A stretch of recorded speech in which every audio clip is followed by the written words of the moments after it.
prosecution, grabe ka, much ado about nothing. And I say it is much ado about nothing because the prosecution is trying to prove a non-crime, an alleged act which does not even constitute a crime, and try to push it to our minds and senses that it would constitute the high crime, other high crimes, or betrayal of public trust, which would supposedly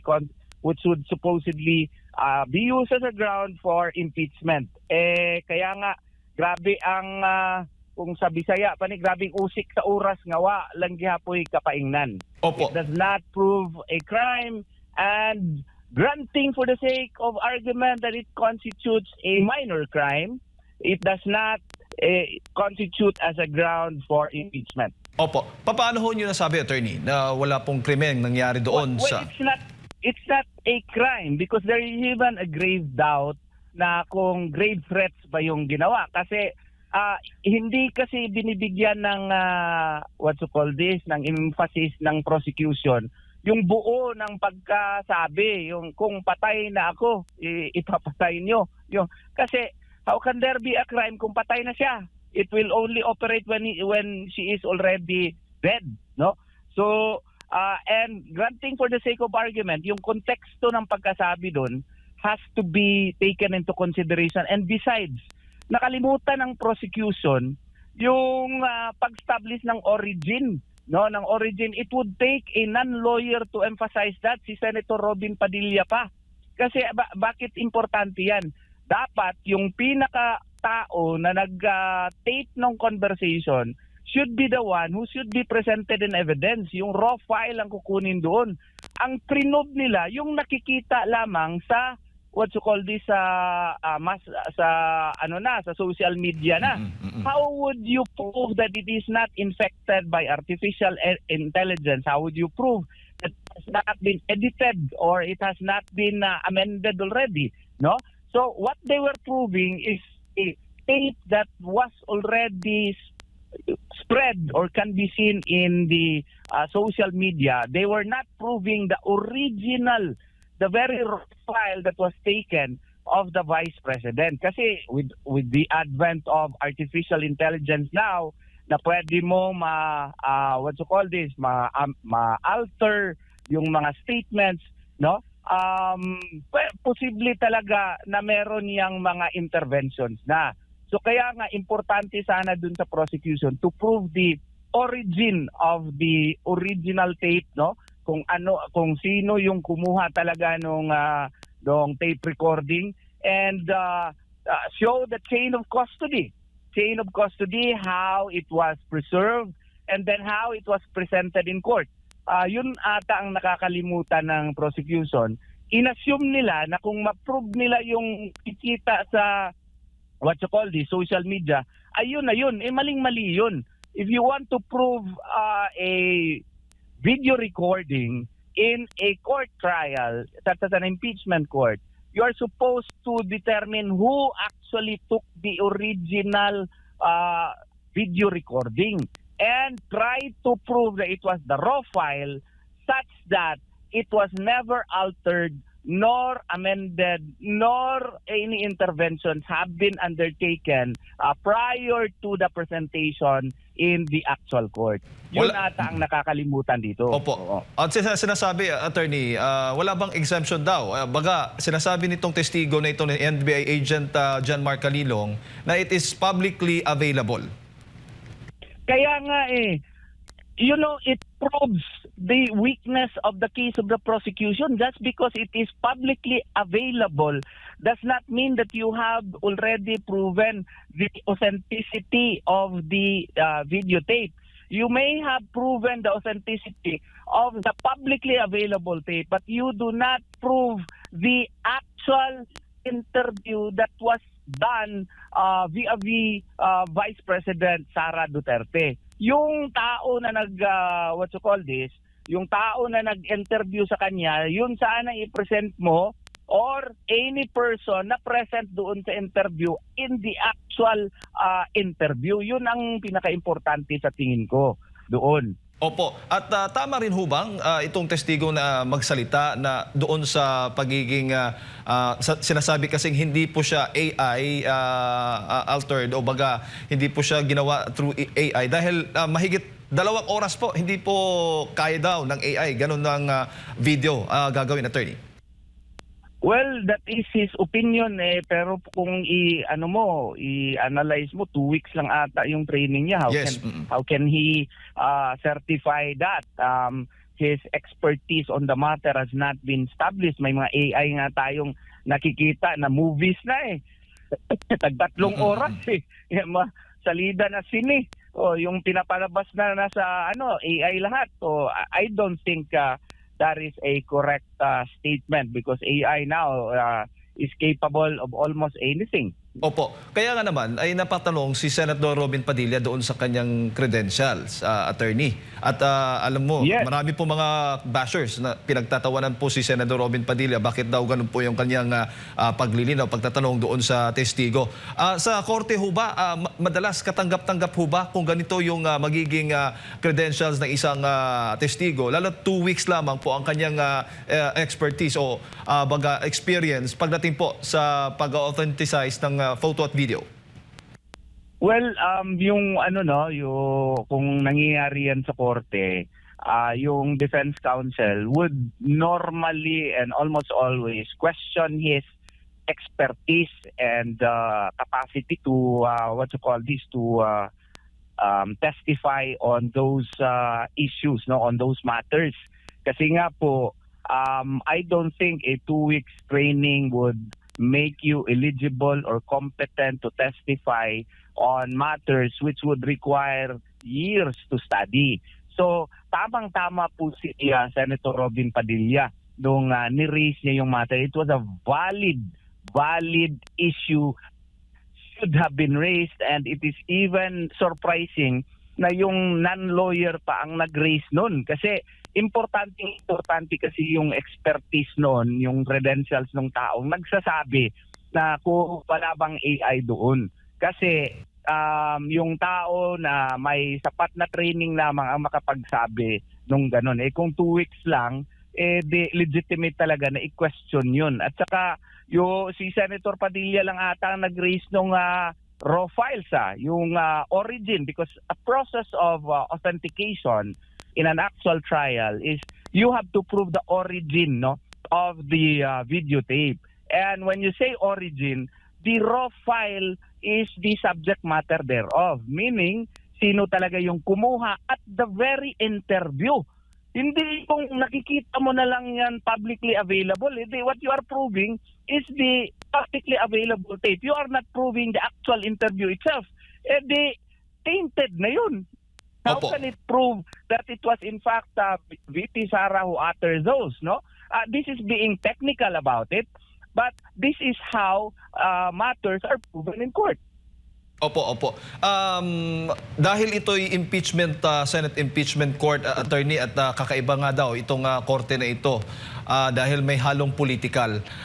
Sa tingin po ninyo, ano bang na-hit ho ba yung target ng prosecution na gamit itong testigo nila laban po kay Vice President Sara Duterte? Klaruhin lamang natin yung mga palusot na the process is also political. When the procedure in proving the grounds for impeachment is concerned, it must follow the legal procedure. Okay? So parang it mimics a court. So meaning, the process of proving the high crimes of culpable violation of the Constitution, treason, bribery, graft and corruption, other high crimes or betrayal of public trust has to follow strictly legal proceedings. What is political, the nature of the politics here that would enter into is that the people are likewise interested in this. And the senators, when they vote, may consider also the public opinion. That's what makes it political. But that does not mean that you will disregard the legal process of authenticating a video, of following the rules of evidence when you are presenting it in the impeachment court. Kaya i-correct natin yan. Hindi po pwede na hindi mo na prove yung raw file, sasabihin mo pa magpapalusot ka, impeachment proceeding ito nagkamali kayo Wag ka magpalusot doon sa impeachment is sui generis because it is legal, it has to follow the rules on evidence. Kaya nga nandun sa rules, the rules of court are likewise suppletory. May rules din yung Senado, dapat i-follow yun. Opo. At sinasabi din na tagumpay daw sila, ito nga sa prosecution na kampo, dahil naipresenta po nila yung video na ipakita nila sa publiko. Gaano ka, para po sa inyo, anong reaksyon po ninyo doon? Actually, merong fundamental error yung nakomit yung prosecution.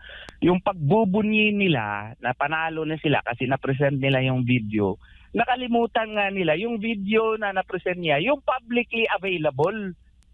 Nakalimutan nila, korte ito, impeachment court ito, it mimics an actual court. You have to prove the originality of the tape recording of the videotape. Dapat meron silang source doon sa actual interview. Yun ang pagkakamali ng prosecution dito.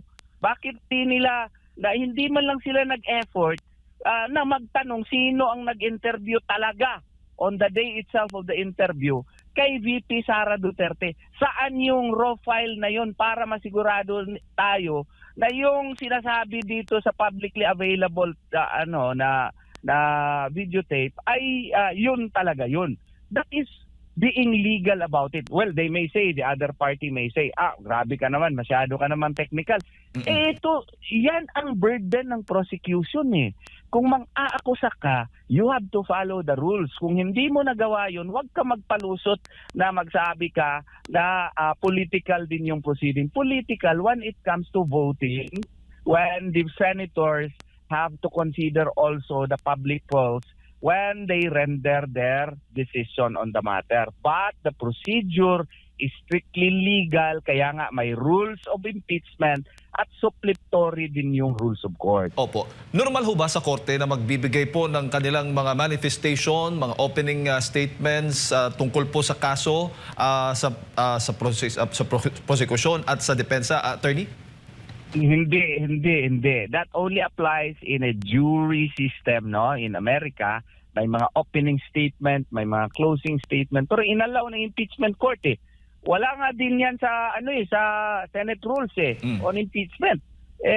Parang ginawa nilang practice siguro para pagbigyan din yung mga congressman na at least may role din sila kasi normally ang gumagawa nung sa prosecution yung mga congressman, wala naman silang trabaho doon sa actual presentation of evidence. But that should not have been allowed because it would put a color to the actual evidence, We should be presented with the evidence of the prosecution, not the speech of the prosecution. Opo. Ang inyo pong pananaw naman doon sa naging cross-examination ng depensa? Well, yung prosecution ng depensa, honestly, hindi siya perfect. Pero, siya, more than average siya. More than average in the sense na nakuha nila yung mga dapat na mga punto na like for example, the context of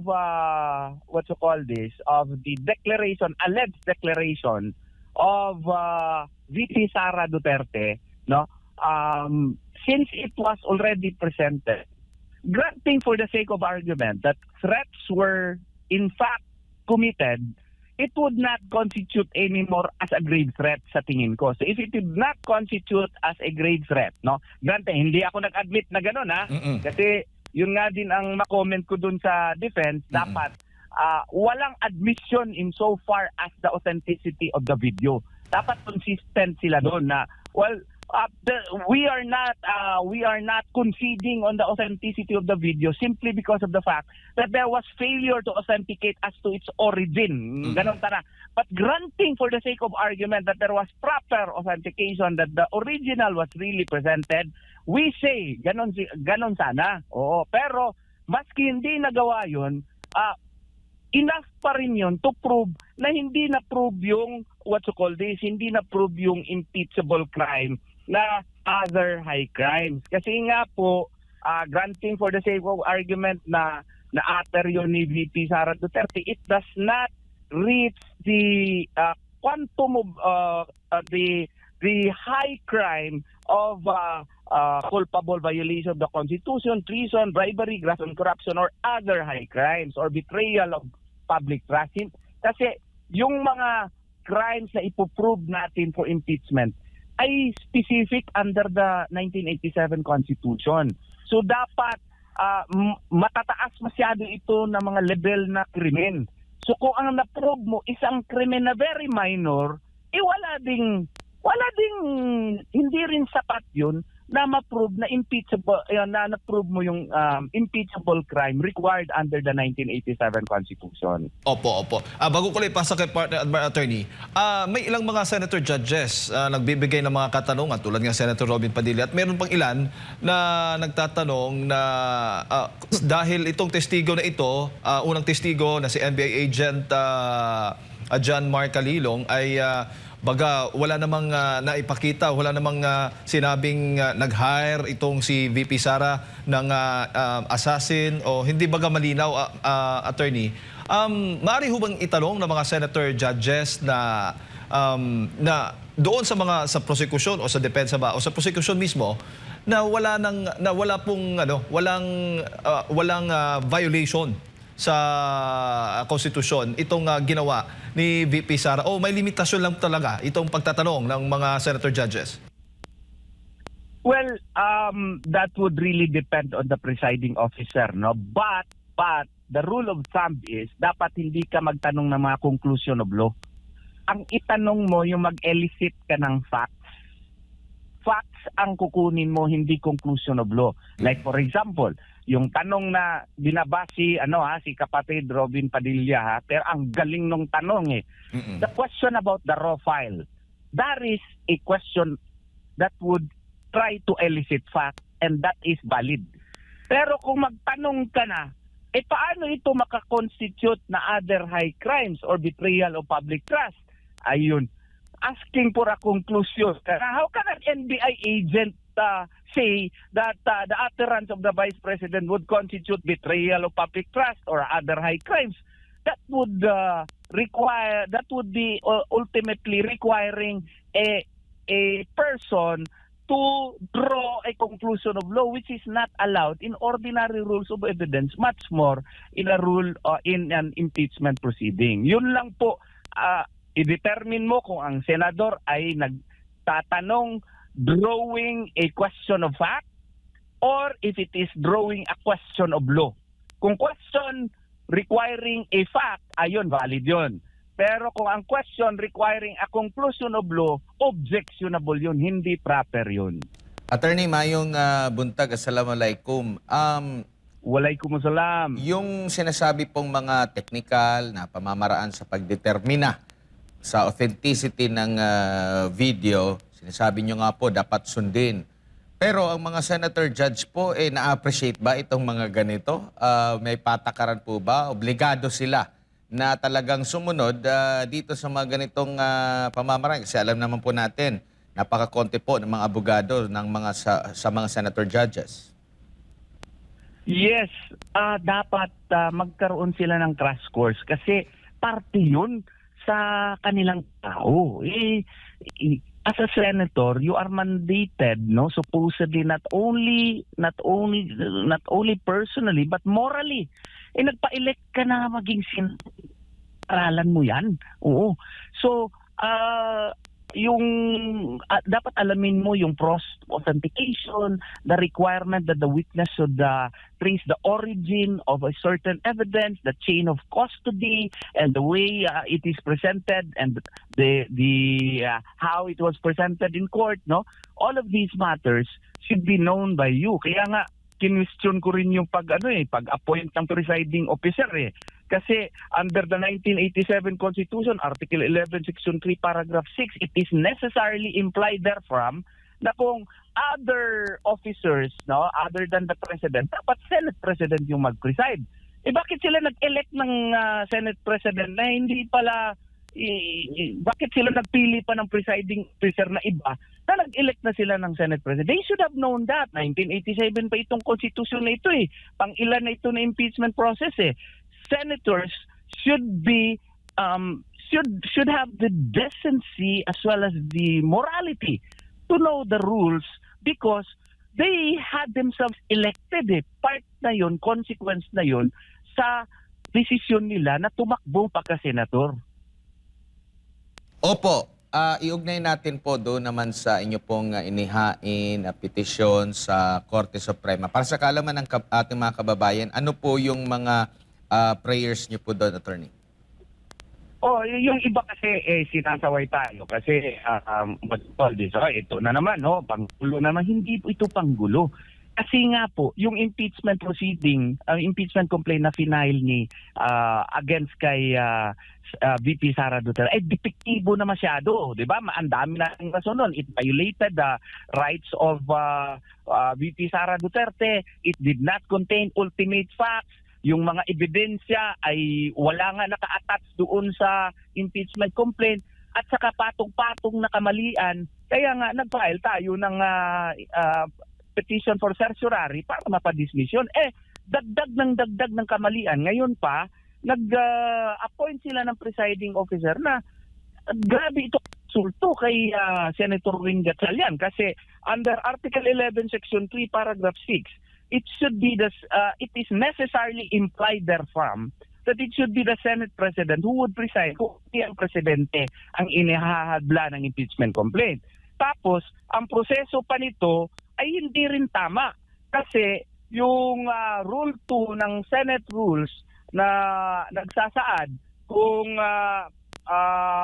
pag-amenda nila doon sa rules ay wala pang quorum. Only 12 out of 24 senators were present on June 3 of 2026 when they amended Rule 2 of the Senate Rules. At saka, violation din yun under Section 136 of Rule 51 of the Senate Rules. Ano yun? Ano yung rule na yun? Dapat kung mag-amenda ka ng Senate Rules, ay dapat ipresenta mo ito 1 day before it is going to be considered by the Senate. Hindi nila sinunod yun. Tsaka, kung mag-amenda ka ng rules on impeachment, dapat you should have it amended at the time when the Senate is acting as an impeachment court, not as an ordinary Senate doing legislative works. Kaya nga, nagsampa tayo ng motion doon sa Korte Suprema kasi supervening event ito, kadagdagan na naman na mali ito. Ang takot kasi natin, kunyari, kung si VP Sara ay ma-acquit, hindi ma-prove, hindi sila makaabot ng 16 votes, may mag-petisyon na naman sa Korte Suprema, mag-file na naman next year dahil sa void ab initio yung proceedings na ginawa nila kasi hindi Senate President yung mag-preside. Mayroon na naman tayong impeachment proceeding next year. Ang laki ng gastos natin dyan, more than 25 million per day. Ang tao ay na-divide na masyado. Depektibo pala, void of issue pala. Kaya, isinile natin doon sa Korte Suprema yung motion natin. Opo, Attorney, sakali man po nakatigan kayo, kabilang din po ba sa maapektuhan yung naging pag-preside niya? Halimbawa, illegal o unconstitutional yung kanilang naging botohan doon sa pag-amyenda noong batas nung impeachment rules nila dahil kung di ako nagkakamali 12 lang ata yung bumoto doon. Yes. Meron pang pag-question si Senador Alan Peter Cayetano na wala yung 1 day na notification bago ang mismong pagtalakay. Lahat ba ng mga na-approve nila ng mga journal, lahat ba ng mga nangyari sa unang 3 araw ay magiging void? Yes, infected na yun. Infected yun kasi ang Senate, I must admit that he seemed or he looked fair in the proceedings. But just because it seemed to be fair does not mean that it is already valid. Kasi yung presiding officer po no, has ample powers, wide powers. He can rule on materiality, he can rule on admissibility, he can rule on relevancy, he can even order the sergeant at arms of the Senate to enforce the rules or decisions of the Senate, no? Lahat po yun, yung mga ruling niya, yung proceedings, ay pwede pong questionin. Kaya nga, gusto natin, okay, kung ano man, yung aming petition, pending pa man ngayon, kinukonsider naman ng Senado, itong presiding officer, void talaga ito, dapat i-correct ito para mapatama natin ang procedure. If there should be a trial, we are not conceding that the trial is valid, but granting for the sake of argument na kailangan yan i-proceed, dapat tama yung proseso para hindi ito ma-infect ng voidness. Kaya nga, i-final natin ito because any and all proceedings that are conducted by an illegal presiding officer, unconstitutional presiding officer, can be questioned because the proceedings are void. Doon po sa unang 3 araw po, nabanggit nga siguro sa unang araw ata yun ng impeachment trial mismo ng hinalal na presiding officer, Senador Chis Escudero, na 16 yung susundin nila para ma-convict, no? Itong si VP Sara, no? Ang sinasakdal po. The next day, nagkaroon ng clarification si Senator Judge Ping Lacson. Kina-clarify niya kung ito ba ay legal opinion lang or mismong desisyon ng impeachment court at kinumpirma nga ni Senator Chis na ito ay desisyon ng impeachment court at inaprubahan na rin nila yung mga nakalipas na mga journal. Sa tingin niyo po, along the way dito sa impeachment trial, ito na yung magiging batayan. Hindi na, kasi dahil maraming naglalabas ng mga issue na pwedeng ibaba, pwedeng mabawasan yung bilang. Yet, etong pag-question nyo po na doon baka maka-apekto rin doon sa naging desisyon niya. Attorney, kabilang din po ba doon sa hiningin yung prayer, yung paglilinaw sa kung ilan yung boto na dapat yung threshold mismo? Well, honestly, hindi. Hindi yun. Kasi at the time when we filed it in the Supreme Court, hindi pa issue yun eh. Hindi pa siya issue. And besides, actually, with the pronouncement of the presiding officer, no, na of course we are questioning his appointment. But then again, the fact na sabi niya yun at parang may implied concurrence ng mga senador kasi walang nag-question eh. Wala man lang nag-file ng MR, verbal or otherwise. Belated pa yung pag-raise ng issue. So, bound na sila yun. Tsaka besides, this is not the first impeachment complaint that happened in the Republic of the Philippines under the 1987 Constitution. Yung mga issue na yan, naging issue din yan nung panahon nung nakaraang mga impeachment trial. So I don't think that would be an issue. And besides, that is very clear under Article 11, Section 3, Paragraph 6, last sentence, that no person shall be convicted without the concurrence of 2/3 of all the members of the Senate. Klarong-klaro po yan. And I think yung mga na lang talaga, yung mga intellectually dishonest sa tingin ko, ang nag-i-insist na ibahin yung punto ng konstitusyon po dito. Huli na lamang po na topic, attorney, yung na-raise din, no?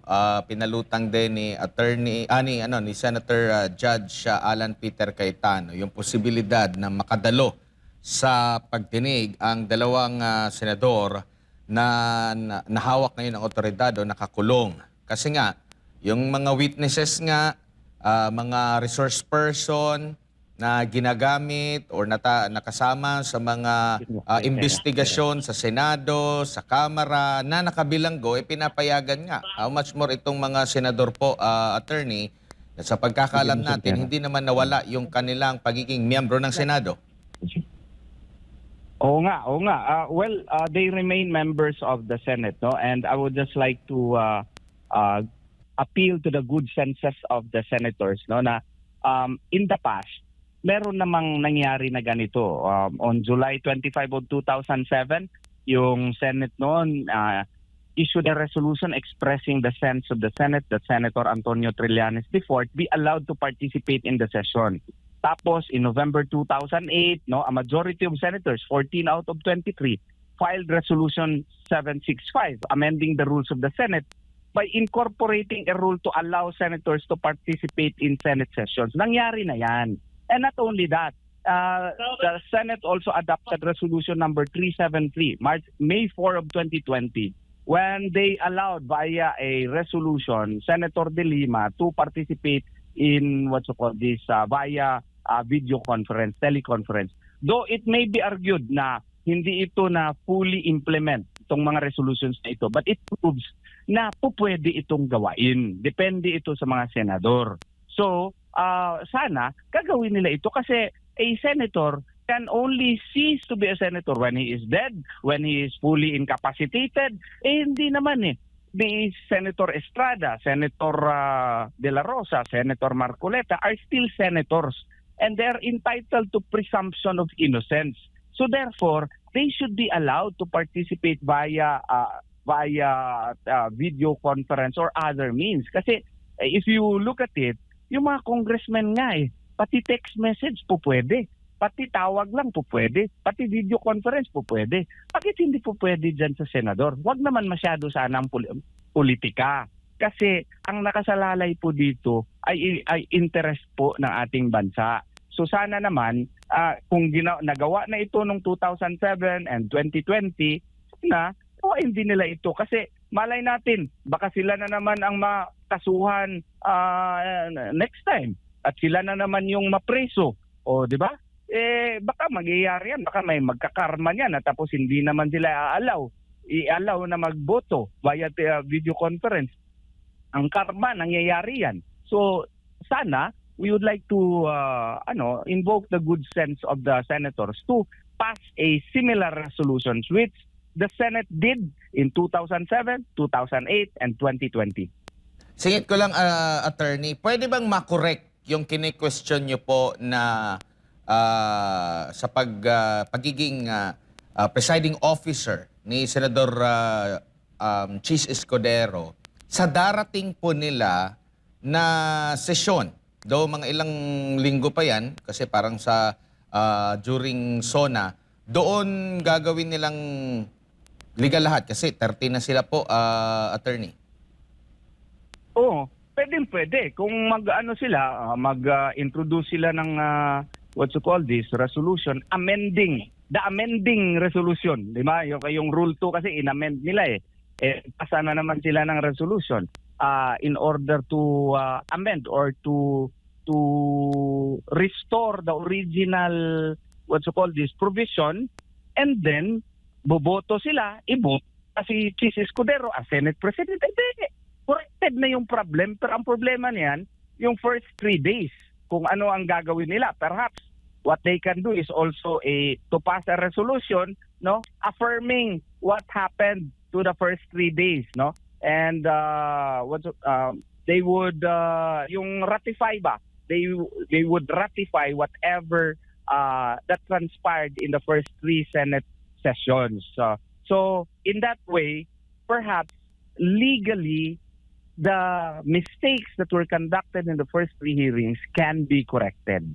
Meron pa silang isang paliwanag, attorney. Kasi noong naganap sa June 13 kung saan 12 lang sila, inaprubahan nila ang mismong pagbabago o inamyendahan nila yung impeachment rules. Yun nga, yung pwede silang bumoto, mag-decide kung sino yung kanila magiging presiding officer.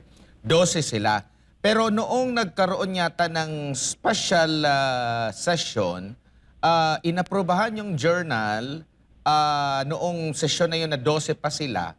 During sa special session, naging 13 na sila kung saan nga lumipat na si Senator Chis Escudero. Yun yung isa din sa kanila yatang paliwanag din na attorney. Well, when a void act happens, it remains void, no? Regardless of what transpired thereafter. But then again, granting for the sake of argument na ginamit nila yon. Ang problema kasi, when they were already 13, they did not attempt to issue a resolution ratifying their previous act on June 3 of 2026. So, yun din ang problema. Pero I would still stick to my original argument na kung nung pinasa yung resolution amending Rule 2, no, it was a void act simply because they did not have the numbers. It remained a void act. Yun ang tingin ko. And they did not issue they did not do the proper act that would probably, and I'm not saying that it can be, probably cure the void act because a void act can never be cured by ratification. Opo. Ayan, attorney, siguro huling mensahe po ninyo para sa ating mga kababayan. Ang aking mensahe dito sa ating mga kababayan ay sana naman, no, magising na tayo, makikialam na tayo, no, let us know more about what is happening in our country and let us pray more to Allah Subhanahu wa Ta'ala na sana naman merong divine intervention na mangyayari dito sa ating bansa kasi karumal-dumal na po na korupsyon ang nangyayari dito sa ating bansa at ang pinasubject on trial pa ay yung Vice Presidente na wala nang talagang kasalanan. Sana po tayo ay patuloy na magmamasid. Sana ay patuloy tayong mananampalataya kay Allah Subhanahu wa Ta'ala na sana bigyan niya ng grasya yung ating bansa para hindi ito tuloy na mapupunta po doon sa kanal, no? Maraming salamat po sa pagbigay ninyo ng panahon sa akin and may Allah Subhanahu wa Ta'ala bless you. Daghang salamat din, Attorney Isolito Torion ng JMCFI College of Law.